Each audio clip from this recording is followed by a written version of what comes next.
And prime minister of India اور home minister of India نے commitment کی کہ ہم سپٹمبر سے پہلے الیکشن کرنے جا رہے ہیں.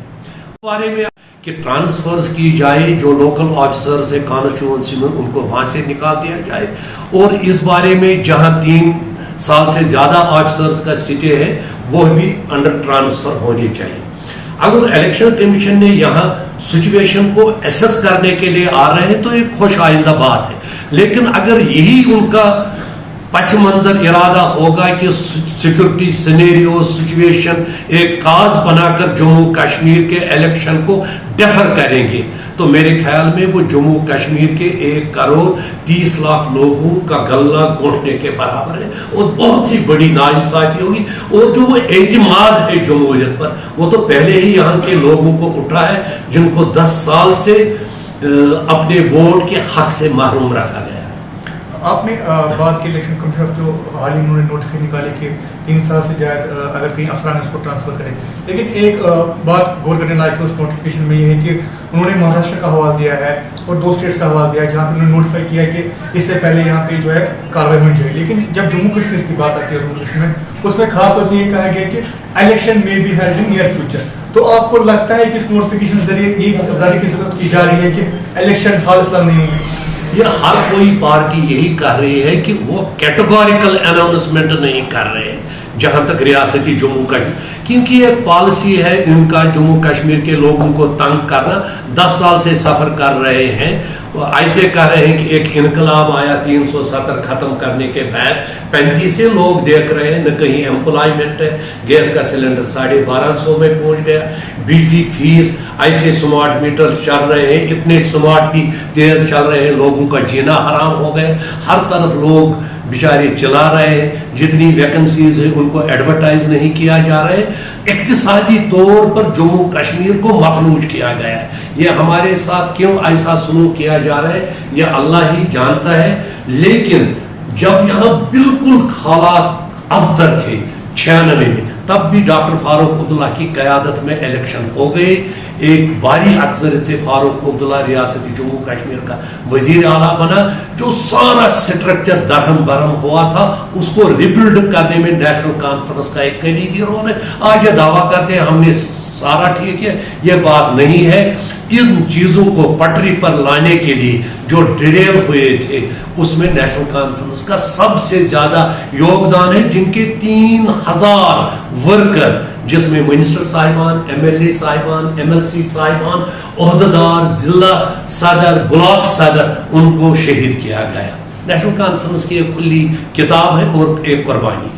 آپ نے بات کی الیکشن انتخابات کی، پچھلے کئی مہینوں پہلے جو ہے پارلیمنٹ انتخابات ہوئے تھے.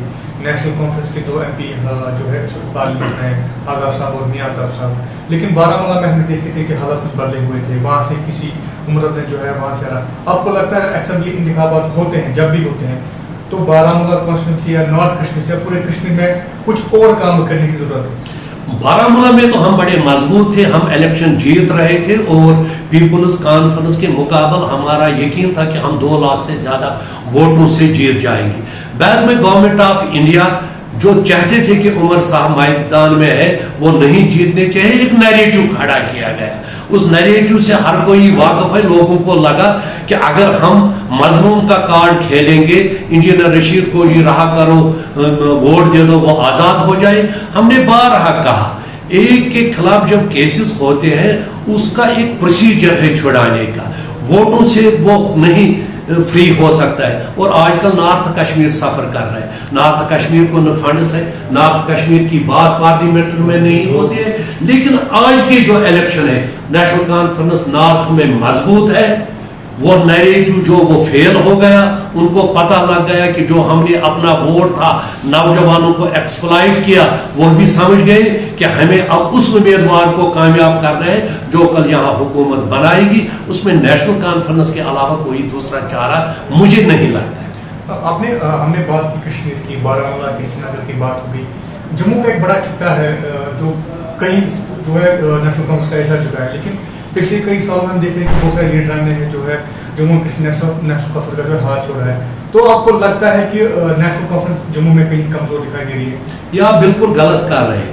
اگر آپ اجتماعی طور پر دیکھیں گے 5 اگست 2019 سے نیشنل کانفرنس ایک واحد جماعت ہے جس میں ڈسنشن نہیں ہو گیا، بغیر 2 لوگ جو جموں سے دوسری پارٹی میں شامل ہو گئے بی جے پی میں، لیکن واپس میں بی جے پی کا سریندر جی جو ایکس ایم ایل سی تھے اور ان کے بڑے عہدیدار تھے نیشنل کانفرنس میں واپس آ گئے، اور اتنے ہی بہت سے لوگ بی جے پی سے آ کر نیشنل کانفرنس کا ہاتھ سنبھالا۔ نیشنل کانفرنس مضبوط ہے، آپ نے پرسوں دیکھا پورا پیر پنچال خطے میں ہم نے 2 لاکھ سے زیادہ ووٹوں کی برتری حاصل کی جب ہمارے میاں الطاف صاحب نے ادھر الیکشن، ہر وقت رویندر رینا کہہ رہے تھے کہ ہمارا مضبوط خطہ ہے چناب، تو وہ کینڈیڈیٹ اٹھانے کے قابل نہیں تھے، انہوں نے اپنا امیدوار بھی نہیں اٹھایا۔ اسی طرف چناب کی بات کرتے ہیں، وہاں ہم نے انڈیا یہ جو ہے بلاک کو اس میں ان کو سپورٹ کیا، ہمارا کینڈیڈیٹ ڈائریکٹلی نہیں،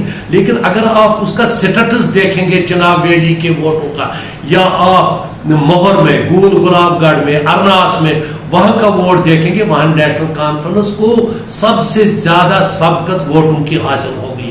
national conference Jammu Kashmir even Kargil اور لداخ میں پاپولر ہے، جو ابھی ہمارا حصہ نہیں ہے، علیحدہ یو ٹی ہے، ورنہ وہ بھی بیچارے چلاتے ہیں، وہ خوش نہیں ہے اس ڈسپنسیشن سے جو گورنمنٹ آف انڈیا نے جبرن ہمارے سے کانسٹیٹیوشنل رائٹس چھین لیے۔ میں کہتا تھا وہ ایک انہوں نے اپنے طاقت کا استعمال کر کے ایک طرفہ فاصلہ لیا، کسی کو یہاں آن بورڈ نہیں لیا۔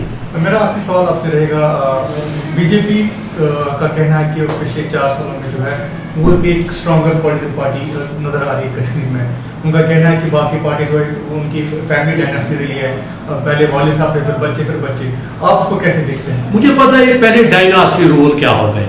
ڈائناسٹی رول تھا اکبر بادشاہ چلے گئے، اس کا بیٹا ہمایوں بادشاہ بن گیا، ہمایوں چلا شاہ جہاں بن گیا، شاہ جہاں چلا اورنگزیب بن گیا۔ یہاں تو اب ووٹ مانگ رہے ہیں۔ کل عمر عبداللہ صاحب نے نارتھ میں الیکشن لڑا، لوگوں نے کن وجوہات پر، اس کو ڈسکس نہیں کریں گے، دوسرے کو چنا، تو ڈائناسٹی رول کہاں سے آ گیا؟ یہ تو سکسیشن نہیں ہے بائی انہیریٹنس، یا لوگوں کے پاس جا رہے ہیں، لوگ ووٹ ڈالیں گے، وہ جیت جائیں گے، ہار جائیں گے، ہار جائیں گے۔ یہ ایک متھ انہوں نے کریٹ کی ہے اگینسٹ شیخ ڈائناسٹی، اگینسٹ کانگریس اور اگینسٹ پی ڈی پی۔ اس میں کوئی صداقت نہیں ہے، وہ کہتے ہیں لوگوں کو گمراہ کر رہے ہیں، نگارہ بجا رہے ہیں، ان کے اس کے علاوہ آپ ان سے کیا توقع رکھ سکتے ہیں؟ شکریہ بات کریں۔ بہت بہت اب ایڈیٹنگ آپ کریں ادھر